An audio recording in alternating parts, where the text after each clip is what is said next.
ನಮ್ಮ ಮೆಟ್ರೋ ಸ್ಟೇಷನ್ಗಳಲ್ಲಿ ಅಮೂಲ್ ಮಳಿಗೆಗಳು 10 ಮೆಟ್ರೋ ನಿಲ್ದಾಣಗಳಲ್ಲಿ ಅಮೂಲ್ ಕಿಯೋಸ್ಕ್ ಮಳಿಗೆಗಳಿಗೆ ಅವಕಾಶ ಕೊಡಲಾಗಿದೆ. ಅಮೂಲ್ ಜೊತೆ ಒಪ್ಪಂದಕ್ಕೆ ಸಹಿ ಹಾಕಿದೆ ಬಿಎಂಆರ್ಸಿಎಲ್. 10 ಮೆಟ್ರೋ ನಿಲ್ದಾಣಗಳಲ್ಲಿ ಅಮೂಲ್ ಕಿಯೋಸ್ಕ್ ಈ ಒಪ್ಪಂದಕ್ಕೆ ಬಿಎಂಆರ್ಸಿಎಲ್ ಓಕೆ ಎಂದಿದೆ, ಸಹಿ ಹಾಕಿದೆ. ಅಮೂಲ್ಗೆ ಅವಕಾಶವನ್ನ ಕೊಟ್ಟಿದ್ದಕ್ಕೆ ಈಗ ಜನಾಕ್ರೋಶ ವ್ಯಕ್ತವಾಗ್ತಾ ಇದೆ. ಸಹಜವಾಗಿ ಆಗುತ್ತೆ, ನಂದಿನಿ ಮಳಿಗೆಗಳಿಗೆ ಅವಕಾಶ ಕೊಡಿ ಅಂತ ಆಗ್ರಹ ವ್ಯಕ್ತವಾಗ್ತಾ ಇದೆ. ನಂದಿನಿ ಇದ್ರೂ ಕೂಡ ರಾಜ್ಯದಲ್ಲಿ ಬೇರೆ ರಾಜ್ಯದ ಬ್ರ್ಯಾಂಡ್ ಅಮೂಲ್ ಜೊತೆ ಒಪ್ಪಂದಕ್ಕೆ ಕಿಡಿ ಜಾಸ್ತಿ ಆಗ್ತಾ ಇದೆ. ಟೆಂಡರ್ ಹಾಕದೆ ಕೆಎಂಎಫ್ ಅಧಿಕಾರಿಗಳ ನಿರ್ಲಕ್ಷ್ಯ. ಬೆಂಗಳೂರಲ್ಲಿ ಮಾರಾಟ ವಿಸ್ತರಣೆ ಮಾಡಿಕೊಳ್ಳುವಲ್ಲಿ ಫೇಲ್ ಆದ್ರ ಹಾಗಾದ್ರೆ ಅಧಿಕಾರಿಗಳು ಬೆಂಗಳೂರಲ್ಲೇ ಅಮೂಲ್ಗೆ ಪೈಪೋಟಿ ಕೊಡುವಲ್ಲಿ ನಮ್ಮ ಕೆಎಂಎಫ್ ಫೇಲ್ ಆಯ್ತಾ? ಸಹಜವಾದಂತ ಪ್ರಶ್ನೆ. ನಂದಿನಿ ನಿರ್ಲಕ್ಷ್ಯ ಯಾಕೆ? ಬೇರೆ ಬೇರೆ ದೇಶಗಳಿಗೆ ಎಕ್ಸ್ಪೋರ್ಟ್ ಆಗ್ತಾ ಇರುವಂತಹ ನಮ್ಮ ಹೆಮ್ಮೆಯ ಬ್ರ್ಯಾಂಡ್, ಕರ್ನಾಟಕದ ಬ್ರ್ಯಾಂಡ್ ಆಗಿರುವಂತಹ ಕೆಎಂಎಫ್ ನಂದಿನಿ ಬೆಂಗಳೂರಲ್ಲೇ ಮತ್ತೊಂದು ರಾಜ್ಯದ ಬ್ರ್ಯಾಂಡ್ ಆಗಿರುವಂತಹ ಅಮೂಲ್ ಜೊತೆಗೆ ಪೈಪೋಟಿ ನಡೆಸೋದಕ್ಕೆ ಯಾಕಾಗಲಿಲ್ಲ? ಅಧಿಕಾರಿಗಳ ನಿರ್ಲಕ್ಷ್ಯಣ, ಪೈಪೋಟಿ ಕೊಡುವಲ್ಲಿ ವಿಫಲ ಆಗಿದ್ ಯಾಕೆ? ಅದು ಕೂಡ ಬೆಂಗಳೂರಲ್ಲಿ ಅನ್ನುವಂಥ ಸಹಜವಾದಂಥ ಪ್ರಶ್ನೆ ಮೂಡ್ತಾರೆ. ಪಟ್ಟಂದೂರು, ಅಗ್ರಹಾರ ಮೆಟ್ರೋ ನಿಲ್ದಾಣ, Indiranagar, Baiyappanahalli metro, Trinity metro station, Jayanagar ಸೇರಿದಂತೆ ಒಟ್ಟಾರೆಯಾಗಿ 10 ಮೆಟ್ರೋ ನಿಲ್ದಾಣದಲ್ಲಿ ಅಮೂಲ್ಗೆ ಅವಕಾಶವನ್ನು ಕೊಡಲಾಗಿದೆ. ಅಲ್ಲಿ ಬ್ರಾಂಚ್ಗಳು ಓಪನ್ ಆಗುತ್ತೆ. ಗುಜರಾತ್ ಮೂಲದ ಕಂಪನಿಗೆ ಅವಕಾಶವನ್ನು ಕೊಟ್ಟಿದ್ದಕ್ಕೆ ಈಗ ರಾಜ್ಯದಲ್ಲಿ ಆಕ್ರೋಶ ವ್ಯಕ್ತವಾಗ್ತಿದೆ. ಅಮೂಲ್ಗೆ ಅವಕಾಶ ನೀಡಿದ್ದಕ್ಕೆ ಸಮರ್ಥನೆ. ಕೆಎಂಎಫ್ನವರು ಟೆಂಡರ್ಗೆ ಅರ್ಜಿನೇ ಹಾಕಿಲ್ಲ ಅಂತ ಡಿಸಿಎಂ ಡಿಕೆ ಶಿವಕುಮಾರ್ ಹೇಳಿದ್ದಾರೆ. ನೋಡಿ, ಇದು ದುರದೃಷ್ಟ. ಈ ಟೆಂಡರ್ಗೆ ಕೆಎಂಎಫ್ನವರು ಅರ್ಜಿನೇ ಹಾಕಿಲ್ಲ ಅಂತ ಡಿಸಿಎಂ ಡಿಕೆ ಶಿವಕುಮಾರ್ ಹೇಳಿದ್ದಾರೆ. ಯಾವ ಕಾರಣಕ್ಕಾಗಿ ಕೆಎಂಎಫ್ಗೆ ಅವಕಾಶವನ್ನು ಕೊಡಲಿಲ್ಲ ಅನ್ನೋದಕ್ಕೆ ಸಾಕ್ಷಿ ಅರ್ಜಿನೇ ಹಾಕಿಲ್ಲ. ಅಮೂಲ್ ಅವರದ್ದು ಗ್ಲೋಬಲ್ ಟೆಂಡರ್. 2 ಕಡೆ ಅಮೂಲ್ನ ಮಳಿಗೆ ಓಪನ್ ಆಗಿದೆ. ಈಗಾಗಲೇ ಗ್ಲೋಬಲ್ ಟೆಂಡರ್ ಆಗಿದೆ, ಮುಚ್ಚಿಸೋಕೆ ಆಗೋದಿಲ್ಲ ಅದು. ಇನ್ನು ಟೆಂಡರ್ಗೆ ಕೆಎಂಎಫ್ನವರು ಅರ್ಜಿನೇ ಹಾಕಿಲ್ಲ, ಟೆಂಡರ್ನಲ್ಲಿ ಭಾಗವಹಿಸಲೇ ಇಲ್ಲ. 8 ಕಡೆ ಕೆಎಂಎಫ್ಗೆ ಅರ್ಜಿ ಹಾಕೋದಕ್ಕೆ ಹೇಳಿದ್ದೇವೆ, ಟೆಂಡರ್ಗೆ ಈಗಲಾದ್ರೂ ಅರ್ಜಿ ಹಾಕಿ ಅಂತ ಹೇಳಿದ್ದೇವೆ ಅಂತ ಡಿಸಿಎಂ ಡಿಕೆ ಶಿವಕುಮಾರ್ ಇದಕ್ಕೆ ಸ್ಪಷ್ಟನೆ ಕೊಟ್ಟಿದ್ದಾರೆ. ಸರ್ಕಾರ ಹೇಳಬೇಕಾ? ಕೆಎಂಎಫ್ನ ಎಂಡಿ ಇರ್ತಾರೆ, ಅಧಿಕಾರಿಗಳಿರ್ತಾರೆ, ಏನ್ ಮಾಡ್ತಾ ಇದ್ರು ಅನ್ನುವಂತಹ ಸಹಜ ಪ್ರಶ್ನೆ ಇದೆ. ಬಿಎಂಆರ್ಸಿಎಲ್ ಅವರು ಗ್ಲೋಬಲ್ ಟೆಂಡರ್ ಕರೆದಿದ್ರು, ಸೊ ಯಾರೂ ಹಾಕೊಂಡಿರ್ಲಿಲ್ಲ. ಅಮೂಲ್ ಅವರು ನಮಗೊಂದಷ್ಟು ಅಂಗಡಿ ಬೇಕು ಅಂತ ಹಾಕಿದ್ರು. ಅಂಗಡಿ ಬೇಕು ಅಂತ ಹಾಕಿದಾಗ ಕೊನೆಗೆ 10 ಕಡೆ ಬೇಕು ಅಂತ ಅವರು ಅರ್ಜಿ ಹಾಕಿದ್ರು. ಸೊ ಅದಕ್ಕೆ ಇವರು ನಮ್ಮ ಕೆಎಂಎಫ್ ಅವರು ಅರ್ಜಿ ಹಾಕಿಲ್ಲ. ಈಗ ನಾವು ಅವ್ರಿಗೆ ನೀವೆಲ್ಲ ಎಚ್ಚರಿಕೆ ವಹಿಸಿದ ಮೇಲೆ ಕೆಎಂಎಫ್ ಅವ್ರಿಗೆ ಹೇಳಿದೀವಿ, ನೀವು ಅರ್ಜಿ ಹಾಕಿ ಅಂತ. ಇನ್ನು 10 ಕಡೆ ಐಡೆಂಟಿಫೈ ಮಾಡಿದ್ದೀವಿ. 8 ಕಡೆ ಕೆಎಂಎಫ್ಗೆ ಕೊಡಿ ಅಂತ ಹೇಳಿದ್ದೀನಿ, ನಂದಿನಿಗೆ ಕೊಡಿ ಅಂತ ಹೇಳಿದ್ದೀನಿ, ಅವ್ರಿಗೆ ಅರ್ಜಿ ಹಾಕಿ ಅವ್ರಿಗೆ ಕೊಡಿ ಅಂತ ಹೇಳಿದ್ದೀನಿ. ಸೊ 2ನ್ನ ಈಗ ಅವರು ಓಪನ್ ಮಾಡಿದ್ದಾರೆ. ಓಪನ್ ಮಾಡೋದನ್ನ ನಾವು ಮುಚ್ಚೋದು ಸರಿ ಇಲ್ಲ ಅಂತ ಹೇಳಿ, ಯಾಕೆಂದ್ರೆ ನಾವು ಗ್ಲೋಬಲ್ ಟೆಂಡರ್ಲಿ ನಾವು ಕರೆದ್ರಿಂದ ಯಾರು ಬೇಕಾದ್ರೂ ಮಾಡ್ಕೊಳ್ಬೋದು ಅಂತ ಹೇಳಿ. ಸೊ 2 ಅವ್ರು ಇರ್ತದೆ. ನಾವು 8 ಕೆಎಂಎಫ್ಗೆ ನಂದಿನಿಯವರು ನೀವು ಓಪನ್. ಮೆಟ್ರೋ ನಿಲ್ದಾಣಗಳಲ್ಲಿ ಟೆಂಡರ್ನೇ ಹಾಕಿಲ್ಲ ಕೆಎಂಎಫ್ ಯಾಕೆ? ಮೆಟ್ರೋಗೆ ಅಮೂಲ್, ಜನಸಾಮಾನ್ಯರಿಗೆ ನಂದಿನಿ. ಡಿಸಿಎಂ ಡಿಕೆ ಶಿವಕುಮಾರ್ ಅವರು ಹೇಳೋವರೆಗೂ ಕೂಡ ಕೆಎಂಎಫ್ ಏನ್ ಮಾಡ್ತಾ ಇತ್ತು ಹಾಗಾದ್ರೆ? ಯಾಕೆ ಈ ದಿವ್ಯ ನಿರ್ಲಕ್ಷ್ಯ? ಮೆಟ್ರೋ ಸ್ಟೇಷನ್ಗಳಲ್ಲಿ ಅಮೂಲ್ಗೆ ಅವಕಾಶವನ್ನು ಕೊಡಲಾಗಿದೆ. ಕೇವಲ ಅಲ್ಲೊಂದು ಇಲ್ಲೊಂದು ಅಂಗಡಿಗಳು ಮಾತ್ರ ಕೆಎಂಎಫ್ನಿಂದ, ನಂದಿನಿದ ಟೆಂಡರ್ನೇ ಹಾಕಿಲ್ಲ ಅಂದ್ರೆ ಅಷ್ಟೊಂದು ಕೆಲಸದ ಒತ್ತಡ ಇದೆಯಾ ಅಧಿಕಾರಿಗಳಿಗೆ? ಅದೇ ಕೆಲಸ ಮಾಡಬೇಕಾಗಿರೋದು ಈ ಅಧಿಕಾರಿಗಳು, ಅಥವಾ ಕೆಎಂಎಫ್ನಿಂದ ದಿವ್ಯ ನಿರ್ಲಕ್ಷ್ಯನ? ಹೌದು, ಕಳೆದ ಸಲ ನಂದಿನಿ ಅಸ್ಮಿತೆಯೇ ಚುನಾವಣಾ ವಿಷಯ ಆಗಿತ್ತು, ನೆನಪಿರಲಿ. ಈಗ ಮೈ ಮರ್ತಿದ್ದು ಯಾಕೆ ರಾಜ್ಯ ಸರ್ಕಾರ? ಕೆಎಂಎಫ್ ಮತ್ತು ಅಮೂಲ್ ವಿವಾದದಲ್ಲಿ ನಂದಿನಿ ಪರ ಅತಿ ದೊಡ್ಡ ಕ್ಯಾಂಪೇನ್ ಆಗಿ ಹೋಗಿತ್ತು, ರಾಜಕೀಯ ಅಸ್ತ್ರನೇ ಆಗಿತ್ತು ಈ ಒಂದು ನಂದಿನಿ ಬ್ರ್ಯಾಂಡ್. ನಂದಿನಿ ಪರ ಅತಿ ದೊಡ್ಡ ಕ್ಯಾಂಪೇನ್ ಮಾಡಿದ್ದ ಕಾಂಗ್ರೆಸ್. ಆದರೆ ಈಗ ಯಾಕೆ ಈ ಒಲವಿಲ್ಲ? ಈಗ ಹೇಳ್ತಾ ಇರುವಂತಹ ಡಿಸಿಎಂ ಡಿಕೆ ಶಿವಕುಮಾರ್ ಅವರು ಟೆಂಡರ್ ಕರೆದಂತ ಸಂದರ್ಭದಲ್ಲೇ ಅರ್ಜಿ ಹಾಕೋದಕ್ಕೆ ಆಗ್ಲೂ ಕೂಡ ಇಂಟಿಮೇಷನ್ ಕೊಡಬಹುದಾಗಿತ್ತಲ್ವಾ? ಸರ್ಕಾರನೇ ಹೇಳಬೇಕಾ ಕೆಎಂಎಫ್ ಅಧಿಕಾರಿಗಳಿಗೆ? ಡಿಸಿಎಂ ಅವರೇ ಬಂದು ಹೇಳಬೇಕಾ? ಅರ್ಜಿ ಹಾಕಿ ಟೆಂಡರ್ಗೆ ಅಂತ ಭಾಗವಹಿಸಿ ಅಂತ ಕೆಎಂಎಫ್ನವರಿಗೆ ಗೊತ್ತಿಲ್ವಾ? ಯಾಕೆ ಈ ರೀತಿಯಾಗಿ ದಿವ್ಯ ನಿರ್ಲಕ್ಷ್ಯ, ಅದು ಕೂಡ ಬೆಂಗಳೂರಲ್ಲಿ? ಈಗ ಬೆಂಗಳೂರಲ್ಲೇ ಟೆಂಡರ್ ಹಾಕದಷ್ಟು ನಿರ್ಲಕ್ಷ್ಯ ಯಾಕೆ ಅನ್ನುವಂತಹ ಸಹಜವಾದಂತಹ ಪ್ರಶ್ನೆ ಸಾರ್ವಜನಿಕವಾಗಿ ಓಡಾಡ್ತಾ ಇದೆ, ಚರ್ಚೆಗೆ ಗ್ರಾಸ ಆಗಿದೆ. ನಮ್ಮ ಮೆಟ್ರೋ ಗ್ಲೋಬಲ್ ಟೆಂಡರ್ ಕರೆದ್ರೂ ಕೂಡ ಯಾರು ಬೇಕಾದ್ರೂ ಕೂಡ ಅದಕ್ಕೆ ಅರ್ಜಿ ಹಾಕಬಹುದಾಗಿತ್ತು. ಆದರೆ ಕೆಎಂಎಫ್ನ ನಿರ್ಲಕ್ಷ್ಯ ಯಾಕೆ? ಕೆಎಂಎಫ್ ವಿರುದ್ಧ ಜನಾಕ್ರೋಶ ವ್ಯಕ್ತವಾಗ್ತಾ ಇದೆ. ಈಗ ನೋಡಿ, ಬೇರೆ ಬೇರೆ ದೇಶಗಳಿಗೆ ಕೆಎಂಎಫ್ ಎಕ್ಸ್ಪೋರ್ಟ್ ಮಾಡ್ತಾ ಇದೆ ನಮ್ಮ ನಂದಿನಿ ಬ್ರ್ಯಾಂಡ್ ಅನ್ನ. ಆದ್ರೆ ಬೆಂಗಳೂರಲ್ಲೇ ಈ ರೀತಿಯಾಗಿ ನಿರ್ಲಕ್ಷ್ಯ ಯಾಕೆ?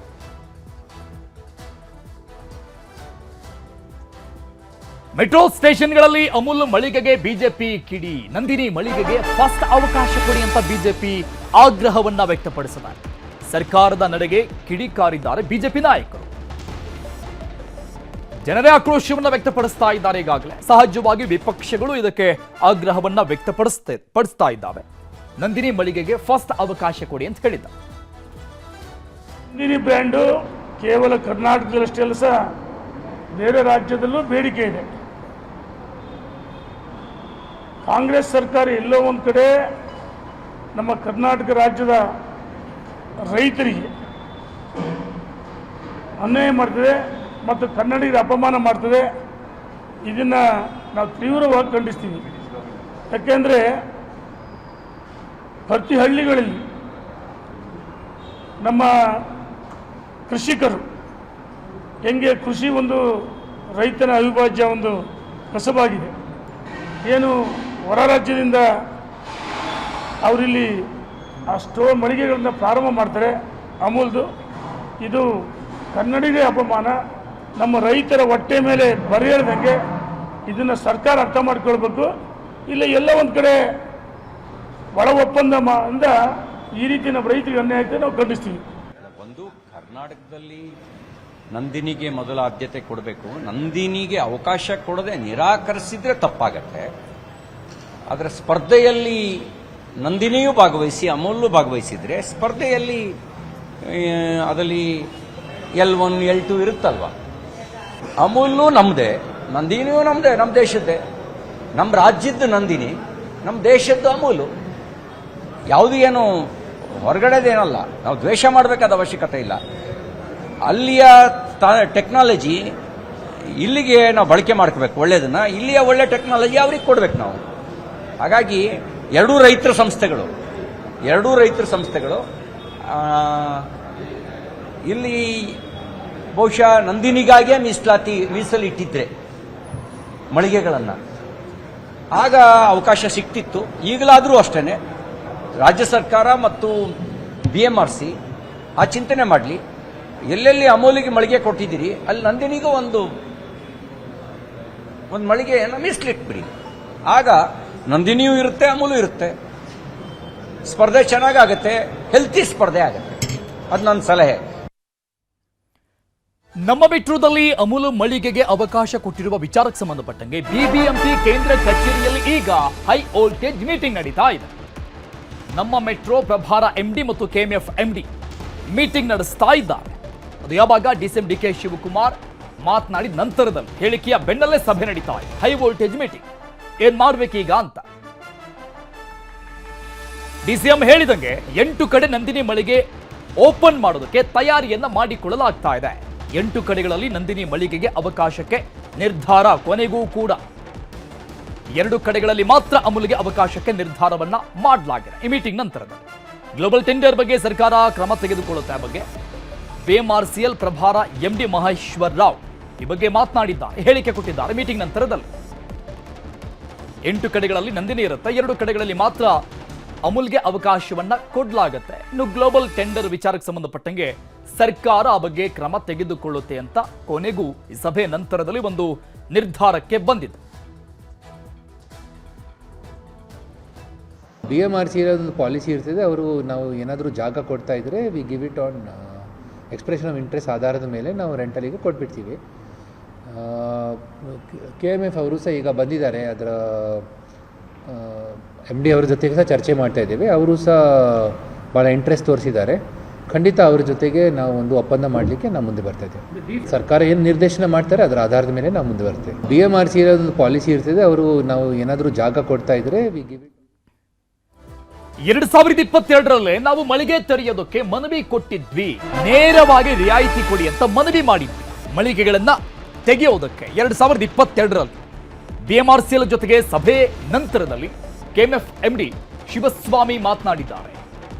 2022ರಲ್ಲೇ ನಾವು ಮನವಿಯನ್ನ ಕೊಟ್ಟಿದ್ವಿ ಅಂತ ಹೇಳಿದ್ದಾರೆ. ಟೆಂಡರ್ನಲ್ಲಿ ಭಾಗಿಯಾಗಲ್ಲ, ಆದ್ರೆ ರಿಯಾಯಿತಿ ಕೊಡಿ ಅಂತ ನಾವು ಕೇಳಿದ್ವಿ. ಆ ಬಗ್ಗೆ ಮನವಿ ಸಲ್ಲಿಕೆ ಮಾಡಿದ್ವಿ. ರಿಯಾಯಿತಿ ಕೇಳಿದಾಗ BMRCL ನಮ್ಮ ಮನವಿಯನ್ನ ತಿರಸ್ಕರಿಸಿತು. ಟೆಂಡರ್ನಲ್ಲಿ ಬೇರೆ ಬ್ರ್ಯಾಂಡ್ನವರು ಹೆಚ್ಚಿಗೆ ಬಿಡ್ ಮಾಡಿದ್ದಾರೆ, ಹಾಗಾಗಿ ನಮ್ಮ ಮನವಿಯನ್ನ ತಿರಸ್ಕಾರ ಮಾಡಲಾಯಿತು. ಈಗ BMRCL ಅಧಿಕಾರಿಗಳ ಜೊತೆ ಸಭೆ ಮಾಡಿದ್ದೇವೆ. 20 ಮಳಿಗೆಗಳನ್ನ ಕೊಡುವುದಾಗಿ ನಮ್ಮ ಮೆಟ್ರೋ ಒಪ್ಕೊಂಡಿದೆ, ಅಂದ್ರೆ BMRCL ಒಪ್ಕೊಂಡಿದೆ. BMRCL ಜೊತೆಗೆ ಸಭೆ ನಂತರದಲ್ಲಿ KMF MD ಶಿವಸ್ವಾಮಿ ಮಾತನಾಡಿದ್ದಾರೆ. ಒಂದು ಕ್ಲಾರಿಫಿಕೇಶನ್ ಕೊಟ್ಟಿದ್ದಾರೆ, ಯಾವ ಕಾರಣಕ್ಕಾಗಿ ಬಿಡ್ನಲ್ಲಿ ಭಾಗವಹಿಸಲಿಲ್ಲ KMF ಅಂತ. ಸೊ ಆ ಬಗ್ಗೆ ಸ್ಪಷ್ಟನೆ ಕೊಟ್ಟಿದ್ದಾರೆ. ಈಗ ಎಕ್ಸ್ಪ್ರೆಷನ್ ಆಫ್ ಇಂಟ್ರೆಸ್ಟಲ್ಲಿ ಯಾರು ಹೈಯರ್ ರೇಟ್ ಕೋಟ್ ಮಾಡಿದ್ರು ಅವರಿಗೆ ಅವರು 2 ಮಳಿಗೆಗಳನ್ನು ಕೊಡಬೇಕು ಅಂತೇಳಿ ತೀರ್ಮಾನ ಮಾಡಿದ್ದಾರೆ. ನಾವು ಕೂಡ ಸುಮಾರು 20ರಿಂದ 25 ಮಳಿಗೆಗಳನ್ನ ಸೇರಲಿಕ್ಕೆ ಸಿದ್ಧ ಇದ್ದೀವಿ KMF ವತಿಯಿಂದ. ಅದು ನಮ್ಮ ರಾಜ್ಯದ ಬ್ರ್ಯಾಂಡ್ ಆಗಿರೋದ್ರಿಂದ KMF ರೈತರ ಉತ್ಪನ್ನ ಆಗಿರೋದ್ರಿಂದ ಅದನ್ನು ಮಾರಾಟ ಮಾಡಬೇಕು. ಆ ಮಳಿಗೆಗಳಲ್ಲಿ ಹೆಚ್ಚು ವ್ಯಾಪಾರ ಆಗೋದ್ರಿಂದ ಅದನ್ನು ಕೊಡಬೇಕು ಅಂತ ಮನವಿ ಮಾಡಿದ್ದೀವಿ. ಮಾನ್ಯ ಉಪಮುಖ್ಯಮಂತ್ರಿಗಳು ಕೂಡ ಸೂಚನೆ ಕೊಟ್ಟಿದ್ದಾರೆ. BMRCL MD ಅವರು ಕೂಡ ಒಪ್ಕೊಂಡಿದ್ದಾರೆ. 20 ಮಳಿಗೆಗಳನ್ನು KMF ಕೊಡ್ತೀವಿ ಅಂತ ಹೇಳಿದ್ದಾರೆ. ಸರ್ ಎಷ್ಟು ಕೋಟ್ ಮಾಡಿದ್ವಿ ಸರ್ ನೀವು? ಅವ್ರು 7 ಲಕ್ಷಕ್ಕೆ ಕೋಟ್ ಮಾಡಿದ್ರು. ಇಲ್ಲ, ನಾವು ಅದನ್ನು ವಿನಾಯಿತಿ ಕೇಳಿದ್ದೀವಿ. ಸೊ ಅವರು ಜಾಸ್ತಿ ಕಾಸ್ಟ್ ಆಗೋದ್ರಿಂದ ಕನ್ಸೆಷನ್ ರೇಟಲ್ಲಿ ಕೊಡಿ ಅಂತ ನಾವು ರಿಕ್ವೆಸ್ಟ್ ಮಾಡಿದ್ವಿ. ಈಗ ಕನ್ಸೆಷನ್ ರೇಟಲ್ಲಿ ಕೊಡಲಿಕ್ಕೆ ಅವರು ಚರ್ಚೆ ಮಾಡಿ ಈಗ ನಾನು ಕೊಡ್ತೀನಿ, ಸೂಚನೆ ಕೊಡ್ತೀವಿ, ಈಗ ನಿಮಗೆ ಕೊಡ್ತೀವಿ, KMFಗೆ ಮಳಿಗೆಗಳು ಕೊಡ್ತೀವಿ ಅಂತ ಒಪ್ಕೊಂಡಿದ್ದಾರೆ. ನಾವು 20 ಕಡೆ ಮಳಿಗೆಗಳನ್ನ ಕೇಳಿದ್ವಿ, 20 ಕಡೆ ಕೊಡ್ತೀವಿ ಅಂತ ಒಪ್ಕೊಂಡಿದ್ದಾರೆ. ಪಾರ್ಟಿಸಿಪೇಟ್ ಮಾಡಿಲ್ಲ, ಆದರೆ ನಾವು ಒಂದು ಮನವಿ ಕೊಟ್ಟಿದ್ದೀವಿ. ನೀವೇನು ರೇಟ್ ಎಕ್ಸ್ಪ್ರೆಷನ್ ಆಫ್ ಇಂಟ್ರೆಸ್ಟಲ್ಲಿ ಮೆನ್ಷನ್ ಮಾಡಿದ್ರಲ್ಲ, ಆ ರೇಟಲ್ಲಿ ಸ್ವಲ್ಪ ಜಾಸ್ತಿ ಇರೋದ್ರಿಂದ ನಮಗೆ ಕಷ್ಟ ಆಗುತ್ತೆ. ಅದು ಆ ಬಾಡಿಗೆ ದರಗಳು ಜಾಸ್ತಿ ಇರೋದ್ರಿಂದ ಅದನ್ನು ರಿಯಾಯಿತಿ ದರದಲ್ಲಿ ಕೊಟ್ಟರೆ ನಮಗೆ ಅನುಕೂಲ ಆಗುತ್ತೆ ಅಂತ ರಿಕ್ವೆಸ್ಟ್ ಕೊಟ್ಟಿದ್ದೀವಿ. ಬಟ್ ಪಾರ್ಟಿಸಿಪೇಟ್ ಈ ಬಗ್ಗೆ ಇನ್ನಷ್ಟು ಡೀಟೇಲ್ಸ್ ಕೊಡ್ತಾರೆ ನಮ್ಮ ಪ್ರತಿನಿಧಿ ಆಶಿಕ್ ಮುಲ್ಕಿ ಲೈವ್ ನಲ್ಲಿ ಜಾಯ್ನ್ ಆಗ್ತಾ ಇದ್ದಾರೆ. ಆಶಿಕ್, ರಾಜ್ಯದಲ್ಲಿ ಅಷ್ಟೇ ಅಲ್ಲದೇನೆ ಇಡೀ ದೇಶವನ್ನ ದಾಟಿ ಹೊರ ದೇಶಗಳಿಗೂ ಕೂಡ ನಮ್ಮ ಹೆಮ್ಮೆಯ ಬ್ರ್ಯಾಂಡ್ ಆಗಿರುವಂತ ನಂದಿನಿ ಈಗ ಎಕ್ಸ್ಪೋರ್ಟ್ ಆಗ್ತಾ ಇದೆ, ಅಲ್ಲೆಲ್ಲ ಮಾರಾಟ ಆಗ್ತಾ ಇದೆ ಬೇರೆ ಬೇರೆ ದೇಶಗಳಲ್ಲಿ. ಬಟ್ ಬೆಂಗಳೂರಲ್ಲಿ ಈ ಒಂದು ಸಂದರ್ಭದಲ್ಲಿ KMF ನ ನಿರ್ಲಕ್ಷ್ಯ ಮಾಡಿದ್ದು ಯಾರು, ಅಂದ್ರೆ ನಂದಿನಿ ಬ್ರ್ಯಾಂಡ್ ಅನ್ನ ನಿರ್ಲಕ್ಷ್ಯ ಮಾಡಿದ್ದು ಯಾರು ಅನ್ನುವಂತ ಸಹಜವಾದಂತ ಪ್ರಶ್ನೆ ಮೂಡುತ್ತೆ. ಈ ಎಲ್ಲ ಬೆಳವಣಿಗೆಗಳ ನಂತರದಲ್ಲಿ ಒಂದಿಷ್ಟು ಕ್ಲಾರಿಫಿಕೇಶನ್ಗಳು ಈಗ ಕೇಳಿ ಬರ್ತಾ ಇದೆ. ಏನ್ ಗೊಂದಲ ಇದು?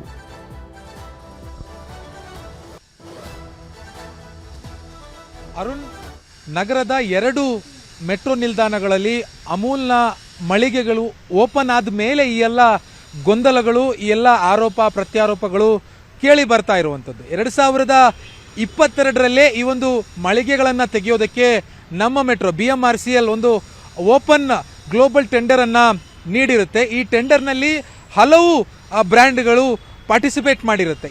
ಈ ಸಂದರ್ಭದಲ್ಲಿ KMFನ ಅಧಿಕಾರಿಗಳು ಟೆಂಡರ್ನಲ್ಲಿ ಭಾಗಿಯಾಗದೆ ನೇರವಾಗಿ ನಮ್ಮ ಮೆಟ್ರೋ ಅಧಿಕಾರಿಗಳಿಗೆ ಒಂದು ಮನವಿ ಪತ್ರವನ್ನು ಕೊಡ್ತಾರೆ. ನಾವು ಟೆಂಡರ್ನಲ್ಲಿ ಭಾಗಿಯಾಗೋದಿಲ್ಲ, ಆದರೆ ನಮಗೆ ನಮ್ಮ ರಾಜ್ಯದಲ್ಲಿ ಬೆಂಗಳೂರಿನಲ್ಲಿ ಮಳಿಗೆಗಳನ್ನು ಅವಕಾಶ ಮಾಡಿಕೊಡೋದಕ್ಕೆ ರಿಯಾಯಿತಿ ದರದಲ್ಲಿ ನಮಗೆ ಕೊಡಿ ಅನ್ನುವಂಥ ಒಂದು ಮನವಿಯನ್ನು ಮಾಡ್ತಾರೆ. ಆದರೆ ಟೆಂಡರ್ನ ಅಂದರೆ BMRCL ಬೈಲಾ ಪ್ರಕಾರ ಆ ರೀತಿಯಾಗಿ ನಾವು ಟೆಂಡರನ್ನು ವಿದೌಟ್ ಟೆಂಡರನ್ನು ಬೈಪಾಸ್ ಮಾಡಿಕೊಂಡು ನಾವು ಯಾರಿಗೂ ಕೂಡ ಅವಕಾಶವನ್ನು ಮಾಡಿಕೊಡೋದಕ್ಕಾಗಲ್ಲ ಅನ್ನುವಂಥ ಉತ್ತರವನ್ನು 2022ರಲ್ಲಿ ನಮ್ಮ ಮೆಟ್ರೋ ಅಧಿಕಾರಿಗಳು KMF ಅಧಿಕಾರಿಗಳಿಗೆ ಕೊಟ್ಟಿರ್ತಾರೆ. ಅಂತಂದರೆ KMFನ ಮನವಿ ಪತ್ರವನ್ನು ನಯವಾಗಿ BMRCL ಅಧಿಕಾರಿಗಳು ತಿರಸ್ಕರಿಸ್ತಾರೆ. ಈಗ ಟೆಂಡರ್ ಪ್ರಕ್ರಿಯೆ ಎಲ್ಲವೂ ಕೂಡ ಮುಗಿದು ಈಗ ಅದು ಈ ವರ್ಷದಿಂದ 2025 ಜೂನ್ ತಿಂಗಳಿಂದ ಆ ಒಂದು ಮಳಿಗೆಗಳನ್ನು ಜಾರಿ ಮಾಡೋದಕ್ಕೆ ಎಲ್ಲ ಸಿದ್ಧತೆಗಳು ಕೂಡ ನಡೀತಾ ಇದೆ.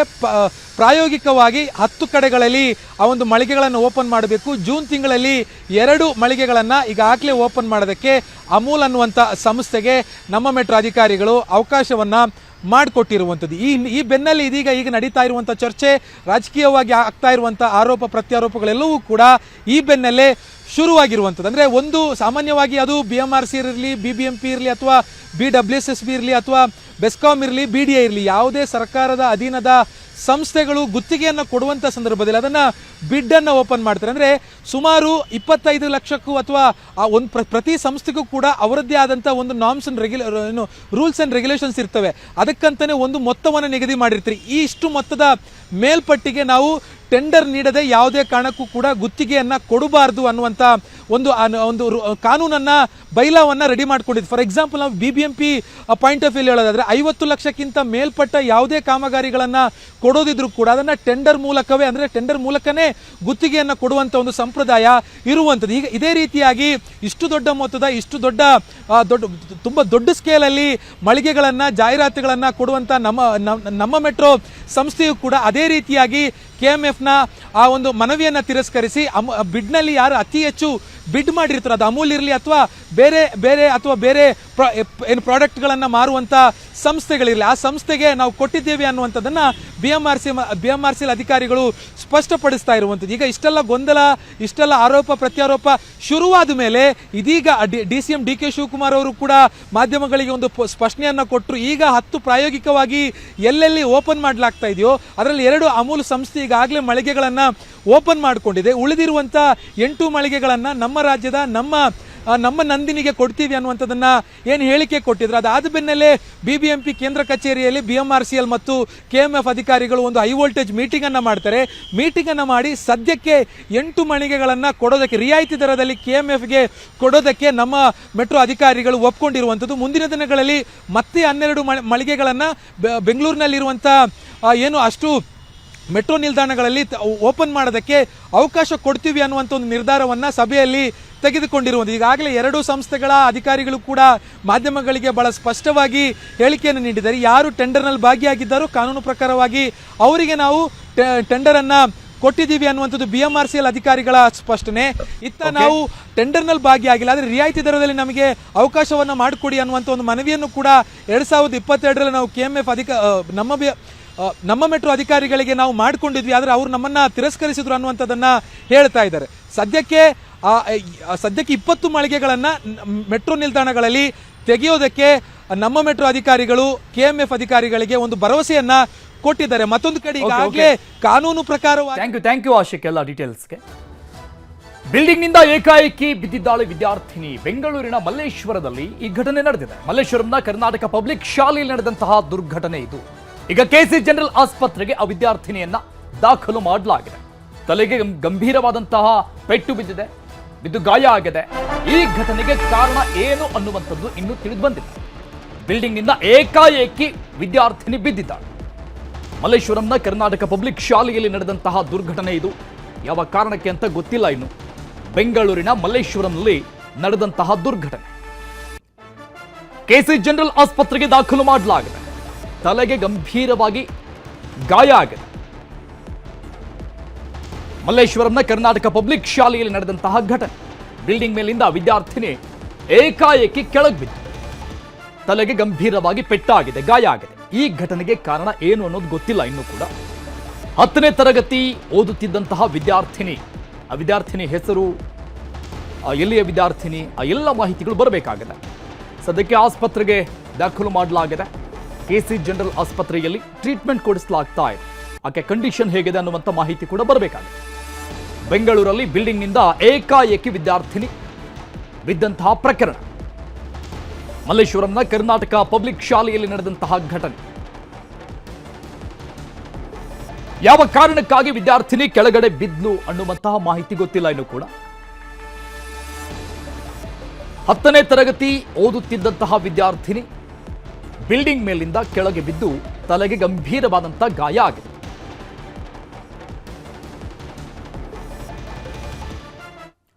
ಉಗ್ರ ಸ್ವರೂಪವನ್ನ ಪಡಿತಾ ಇದೆ ಇರಾನ್ ಇಸ್ರೇಲ್ನ ವಾರ್. ಅಮೆರಿಕಾಗೆ ತಿರುಗೇಟು ನೀಡಿದ್ದಾರೆ ಇರಾನ್ ಲೀಡರ್. ಯುದ್ಧ ಈಗ ಆರಂಭ ಅಂತ ಖಮೇನಿ ಪೋಸ್ಟ್ ಮಾಡಿದ್ದಾರೆ.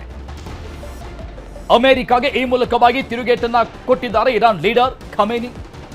ಯುದ್ಧ ಈಗ ಆರಂಭ ಅಂತ ಖಮೇನಿ ಪೋಸ್ಟ್ ಹಾಕಿರೋದು ಮತ್ತೊಂದಿಷ್ಟು ಆತಂಕಗಳಿಗೆ ಸಹಜವಾಗಿ ಕಾರಣ ಆಗಿದೆ.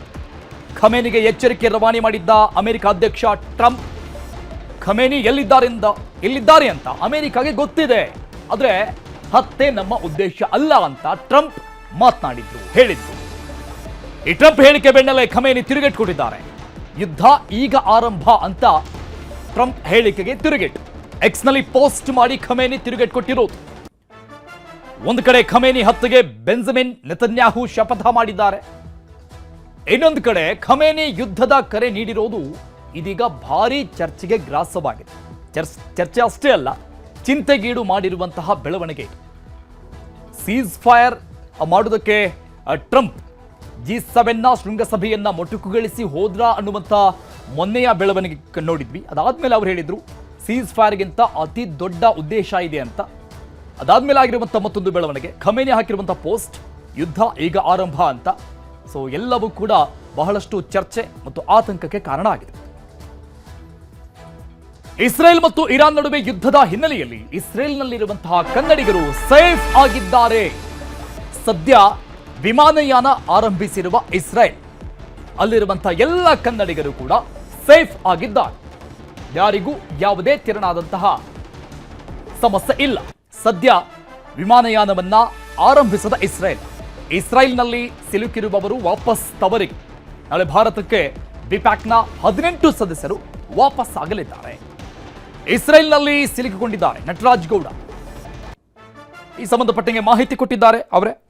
ಏನಾಗ್ತಾ ಇದೆ ಅಲ್ಲಿಯ ಬೆಳವಣಿಗೆಗಳು ಅಂತ ಕೆಪಿಸಿಸಿ ವಕ್ತಾರಾಗಿರುವಂತಹ ನಟರಾಜ್ ಗೌಡರು ಇಸ್ರೇಲ್ಗೆ ಭೇಟಿಯನ್ನು ಕೊಟ್ಟಿರುವಂತಹ ಸಂದರ್ಭದಲ್ಲೇ ಅಲ್ಲಿ ಯುದ್ಧದ ವಾತಾವರಣ ನಿರ್ಮಾಣ ಆಗಿದೆ. ಟೆಲ್ ಅವೀವ್ನಲ್ಲಿ ಸೇಫ್ ಆಗಿರುವ 18 ಮಂದಿ ನಾಳೆ ವಾಪಸ್ ಆಗ್ತಾ ಇದ್ದಾರೆ. ನಾವೆಲ್ಲ ಇಲ್ಲಿ ಯುದ್ಧದ ಕಾರ್ಮೋಡ ಇದೆ, ಇಲ್ಲಿ ಸಿಕ್ಕಾಕೊಂಡಿದ್ದೀವಿ, ಆಘಾತಗೊಳಗಾಗಿದ್ದೀವಿ ಅಂತ ತಾವೆಲ್ಲ ಭಾವಿಸಿದ್ದೀರಿ. ಹೌದು, ನಿಜ. ನಮಗೆ ಸ್ವಲ್ಪ ಆತಂಕ ಇತ್ತು. ನಾವಿಲ್ಲಿ ಯುದ್ಧದ ಕಾರ್ಮೋಡ ಇದೆ, ತುರ್ತು ಪರಿಸ್ಥಿತಿ ಇದೆ, ವಿಮಾನ ಹಾರಾಟ ಸ್ಥಗಿತವಾಗಿದೆ. ಆಗಿದ್ರೂ ಕೂಡ ನಾವೆಲ್ಲ ಬಹಳ ಸುರಕ್ಷಿತವಾಗಿದ್ದೇವೆ, ಬಹಳ ಆರೋಗ್ಯಕರವಾಗಿದ್ದೇವೆ. ಯಾವ ತೊಂದರೆಗಳು ಕೂಡ ನಮ್ಗಾಗಿಲ್ಲ. ಇಸ್ರೇಲಿ ಕಾನ್ಸುಲೇಟು, ಇಸ್ರೇಲಿ ಗೌರ್ಮೆಂಟ್ ನಾವು ಚೆನ್ನಾಗಿ ನೋಡ್ಕೊಂಡಿದೆ. ಕರ್ನಾಟಕ ಸರ್ಕಾರ ನಿರಂತರವಾಗಿ ಸಂಪರ್ಕದಲ್ಲಿದೆ. ಬಿಪ್ಯಾಕ್ನವರು ಸತತವಾಗಿ ನಮಗೆ ಹೋಗಲಿಕ್ಕೆ ಒಂದು ಅವಕಾಶವನ್ನು ಮಾಡಿಕೊಡ್ತಾ ಇದ್ದಾರೆ. ಹಾಗೆಯೇ ಇಂಡಿಯನ್ ಎಂಬೆಸಿ ಕೂಡ ನಮ್ಮನ್ನು ಇಸ್ರೇಲಲ್ಲಿ ಮತ್ತು ಜೋರ್ಡನ್ನಲ್ಲಿ ಬಂದು ಭೇಟಿ ಮಾಡಿದ್ದಾರೆ. ನಿಮ್ಮೆಲ್ಲರ ಆರೈಕೆಗಳಿಂದ ನಾವು ನಾಳೆ ಭಾರತಕ್ಕೆ ಹಿಂದಿರುಗ್ತಾ ಇದ್ದೀವಿ. ಅದಕ್ಕೆಲ್ಲ ಏರ್ಪಾಡು ಮಾಡಲಾಗಿದೆ. ಖಂಡಿತವಾಗಿ ಎಲ್ಲರೂ, ಯಾಕಂದರೆ ಇದು ಒಂದು ಬಿಪ್ಯಾಕ್ ನಿಯೋಗ 18 ಜನ ಮತ್ತು ಒಬ್ಬರು ಇಸ್ರೇಲಿ ಕಾನ್ಸುಲೇಟ್ ವರ್ಕ್ ಮಾಡೋರು 19 ಜನ ಸುರಕ್ಷಿತವಾಗಿದ್ದೀವಿ. ಇದರಲ್ಲಿ ನಾವೆಲ್ಲ ಬಿಜೆಪಿ, JDS, ಕಾಂಗ್ರೆಸ್ ಮತ್ತು ಬಿಪ್ಯಾಕ್ ಪ್ರತಿನಿಧಿಗಳು ಎಲ್ಲರೂ ಕೂಡ ಒಟ್ಟಾಗಿ ಇಲ್ಲಿದ್ದೀವಿ, ಸುರಕ್ಷಿತವಾಗಿದ್ದೀವಿ. ನಿಮ್ಮ ಶುಭ ಹಾರೈಕೆಗಳಿಂದ ನಾವು ನಾಳೆಗೆ ಭಾರತಕ್ಕೆ ಹಿಂದಿರುಗ್ತಾ ಇದ್ದೀವಿ. ಇರಾನ್ ಮತ್ತು ಇಸ್ರೇಲ್ ನಡುವೆ ಯುದ್ಧ ಮತ್ತಷ್ಟು ತೀವ್ರಗೊಳ್ತಾ ಇದೆ. ಇರಾನ್ನಲ್ಲಿರುವಂತಹ ಕನ್ನಡಿಗರ ರಕ್ಷಣೆಗೆ ಕ್ರಮ ಅಂತ ಆರತಿ ಕೃಷ್ಣ ಹೇಳಿದ್ದಾರೆ. ರಾಜ್ಯ ಅನಿವಾಸಿ ಭಾರತೀಯ ಸಮಿತಿಯ ಉಪಾಧ್ಯಕ್ಷ ಆಗಿರುವಂತಹ ಆರತಿ ಕೃಷ್ಣ ಈ ಸಂಬಂಧಪಟ್ಟಂಗೆ ಮಾಹಿತಿ ಕೊಟ್ಟಿದ್ದಾರೆ. ಇರಾನ್ನಲ್ಲಿ ಸಿಲುಕಿರುವಂತಹ ರಕ್ಷಣೆ ಮಾಡೋದು, ಅದಕ್ಕೆ ಸಂಬಂಧಪಟ್ಟಂತ ಕ್ರಮಗಳನ್ನು ತೆಗೆದುಕೊಳ್ಳಲಾಗುತ್ತೆ ಅಂತ ಹೇಳಿದ್ದಾರೆ. ಇರಾನ್ನಿಂದ ಮೆಡಿಕಲ್ ವಿದ್ಯಾರ್ಥಿಗಳು ಕರೆ ಮಾಡಿದ್ರು. ಕನ್ನಡಿಗರ ರಕ್ಷಣೆ ಬಗ್ಗೆ ರಾಯಭಾರಿ ಕಚೇರಿಗೆ ಪತ್ರವನ್ನ ಬರೆದಿದೆ ಅಂತ ಹೇಳಿದ್ದಾರೆ. ಮೆಡಿಕಲ್ ವಿದ್ಯಾರ್ಥಿಗಳು ಕರೆ ಮಾಡಿದ್ರು. ಇರಾನ್ನಲ್ಲಿ ಯಾರೆಲ್ಲ ಈಗ ಸಿಕ್ಕಾಕೊಂಡಿದ್ದಾರೆ ಯುದ್ಧದ ವಾತಾವರಣದ ಸಂದರ್ಭದಲ್ಲಿ ಗಡಿ ಭಾಗದ ಅಲ್ಲಿ ಕರೆದುಕೊಂಡು ಬಂದು ಫ್ಲೈಟ್ ವ್ಯವಸ್ಥೆಯನ್ನು ಮಾಡಲಾಗುತ್ತೆ. ಇರಾನ್ನಲ್ಲಿ 200 ಜನ ವಿದ್ಯಾರ್ಥಿಗಳು ಇರಬೇಕು ಅಂತ ಅಂದಾಜು ಮಾಡಲಾಗುತ್ತೆ. ಕನ್ನಡಿಗರ ರಕ್ಷಣೆ ಬಗ್ಗೆ ರಾಯಭಾರಿ ಕಚೇರಿಗೆ ಪತ್ರವನ್ನ ಬರೆದಿದೆ ಅಂತ ಎಲ್ಲ ಮಾಹಿತಿಯನ್ನು ಕೊಟ್ಟಿದ್ದಾರೆ. ಯುದ್ಧದ ಭೀಕರತೆ ದಿನದಿಂದ ದಿನಕ್ಕೆ ತೀವ್ರಗೊಳ್ತಾ ಇದೆ. ಅದರಲ್ಲೂ ಭಾರತೀಯರು ಎರಡೂ ದೇಶದಲ್ಲಿ ಸಿಲುಕಾಕೊಂಡಿದ್ದಾರೆ ಅನ್ನುವಂಥ ಮಾಹಿತಿಯೂ ಕೂಡ ಇದೆ. ಹಾಗಾಗಿ ಅವರನ್ನು ಕರೆತರುವ ನಿಟ್ಟಿನಲ್ಲೂ ಕೂಡ ಭಾರತ ಸರ್ಕಾರ ಸಾಕಷ್ಟು ಪ್ರಯತ್ನಗಳನ್ನು ಮಾಡ್ತಾ ಇದೆ. ಜೊತೆಗೆ ಎರಡೂ ದೇಶದಲ್ಲಿ ಕನ್ನಡಿಗರು ಕೂಡ ಸಿಲುಕಿಕೊಂಡಿದ್ದಾರೆ ಅನ್ನುವಂಥ ಮಾಹಿತಿ ಇರುವಂಥ ಹಿನ್ನೆಲೆಯಲ್ಲಿ ಅನಿವಾಸಿ ಭಾರತೀಯರ ಅಂದರೆ ರಾಜ್ಯದ ಉಪಾಧ್ಯಕ್ಷರಾಗಿರ್ತಕ್ಕಂತಹ ಆರತಿ ಕೃಷ್ಣ ಅವರಿದ್ದಾರೆ. ಅವ್ರನ್ನ ಮಾತನಾಡಿಸ್ತಾ ಹೋಗ್ತೀನಿ. ಅವರಿಂದ ಒಂದಿಷ್ಟು ವಿಚಾರಗಳನ್ನು ತಿಳ್ಕೊಳ್ಳುವಂಥ ಪ್ರಯತ್ನಗಳನ್ನು ಮಾಡ್ತಾ ಹೋಗೋಣ. ಮೇಡಮ್, ಎರಡು ದೇಶಗಳಲ್ಲಿ ಈಗ ಯುದ್ಧದ ಭೀಕರತೆ ತೀವ್ರವಾಗಿದೆ. ಇಂಥ ಸಂದರ್ಭದಲ್ಲಿ ನಮ್ಮ ದೇಶದವರು ಸಾಕಷ್ಟು ಜನ ಇದ್ದಾರೆ, ಅದರಲ್ಲೂ ಕನ್ನಡಿಗರು ಎಷ್ಟು ಜನ ಇದ್ದಾರೆ, ತಮಗೇನಾದ್ರು ಮಾಹಿತಿ ಇದೆಯಾ? ಅವ್ರನ್ನ ಸಂಪರ್ಕ ಮಾಡುವಂಥ ಕೆಲಸಗಳನ್ನು ಮಾಡ್ತಾ ಇದ್ದೀರಾ? ಇರಾನಿಂದ ನನಗೆ ಮೊದಲು 9 ಜನ ಸ್ಟೂಡೆಂಟ್ಸ್ದು ರಿಕ್ವೆಸ್ಟ್ ಬಂತು. ಸೊ ಅದನ್ನು ನಾನು ವಿದೇಶಾಂಗ ಸಚಿವರಿಗೂ ಬರೆದು ಕೂಡ ನಮ್ಮ ರಾಯಭಾರಿ ಕಚೇರಿ ಏನಿದೆ ಟೆಹರಾನಲ್ಲಿ ಅವ್ರಿಗೂ ಕೂಡ ಬರೆದೆ. ಅದಾದ ನಂತರ ಮತ್ತೆ ಇನ್ನೊಂದು 6 ಜನ ಸ್ಟೂಡೆಂಟ್ಸ್ದು ರಿಕ್ವೆಸ್ಟ್ ಬಂತು. ಅಂದರೆ ಇದು ಬೇರೆ ಬೇರೆ ಮೆಡಿಕಲ್ ಕಾಲೇಜಲ್ಲಿ ಓದ್ತಾ ಇದ್ರು ಅವರು. ಅದಾದಮೇಲೆ ನಿನ್ನೆ ಲೇಟೆಸ್ಟಾಗಿ ಗೌರಿಬಿದನೂರವರು ಒಂದು 102 ಜನ ಅಲ್ಲಿ ಸಿಕ್ಕಾಕೊಂಡಿದ್ದಾರೆ ಅಂತ ಗೊತ್ತಾಯಿತು. ಅದರಲ್ಲೂ ಕೂಡ ಒಂದು 30-35 ಜನ ಸ್ಟೂಡೆಂಟ್ಸು, ಇನ್ನೊಂದು 40 ಜನ ಧಾರ್ಮಿಕ ರಿಲಿಜಿಯಸ್ ಸ್ಟಡೀಸಿಗೆ ಹೋದವರು, ಇನ್ನೂ ಒಂದು ಸ್ವಲ್ಪ ಜನ ಅಲ್ಲಿ ಧಾರ್ಮಿಕ ಸ್ಥಳ ಏನಿದೆ ಅದಕ್ಕೋಸ್ಕರ ವಿಸಿಟಿಗೆ ಹೋದವರು. ಸೊ ಒಟ್ಟು ನನಗೆ ಗೊತ್ತಿದ್ದಂಗೆ 120ರಿಂದ 125 ಜನ ಇರಾನಲ್ಲಿ ಇದ್ದಾರೆ, ಕರ್ನಾಟಕದವರು. ಒಟ್ಟು ನಮ್ಮ ಇರಾನಲ್ಲಿ ಇರೋ ಭಾರತೀಯ ಪಾಪ್ಯುಲೇಷನ್ನು 10,000ಗಿಂತ ಜಾಸ್ತಿ. ಅದರಲ್ಲಿ 5,000 ಜನನ ಸ್ಟೂಡೆಂಟ್ಸು ಸೇರಿ ಎಲ್ಲರನ್ನೂ ಭಾರತೀಯರನ್ನ ನಮ್ಮ ಭಾರತೀಯ ರಾಯಭಾರಿ ಕಚೇರಿಯವರು ಸಹಾಯ ಮಾಡಿ ಅವ್ರನ್ನ ಕೋಮ್ ಅನ್ನೋ ಪ್ರದೇಶಕ್ಕೆ ಶಿಫ್ಟ್ ಮಾಡಿ ಅಲ್ಲಿ ಕರ್ಕೊಂಡೋಗಿ ಸೇಫಾಗಿ ಇಟ್ಟಿದ್ದಾರೆ. ಸದ್ಯದಲ್ಲಿ.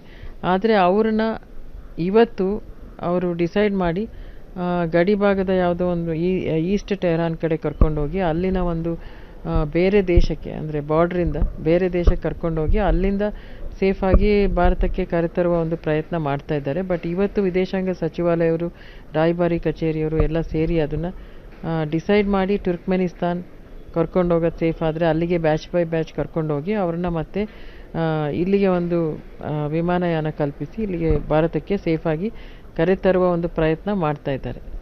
ವಿದೇಶಾಂಗ ಸಚಿವಾಲಯ ಅವ್ರನ್ನ ಕರೆತರುವುದಕ್ಕೆ ಯಾವ ರೀತಿಯ ಸಿದ್ಧತೆಗಳನ್ನು ಮಾಡ್ಕೊಂಡಿದೆ, ಅದ್ರ ಬಗ್ಗೆ ತಮ್ಮ ಮಾಹಿತಿ ಇದೆಯಾ, ಹೇಗೆ?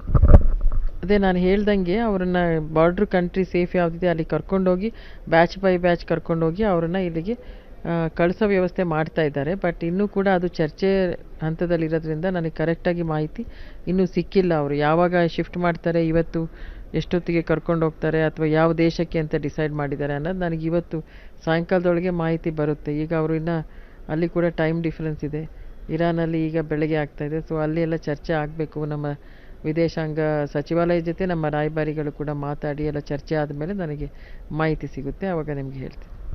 ಅಂದರೆ ನಿಮಗಿರೋ ಮಾಹಿತಿ ಇರ್ಬೇಕಾದ್ರೆ ಎಷ್ಟು ಸಂಖ್ಯೆ ಇದೆ ಅಂತ ಕನ್ನಡಿಗರು, ವಿದ್ಯಾರ್ಥಿಗಳ ಸಂಖ್ಯೆ ಇದೆ, ಜೊತೆಗೆ ಅಲ್ಲಿರ್ತಕ್ಕಂಥ ಉದ್ಯೋಗಕ್ಕಾಗಿ ಹೋದಂಥವರ ಸಂಖ್ಯೆ ಎಷ್ಟಿದೆ ಎರಡು ದೇಶದಲ್ಲಿ?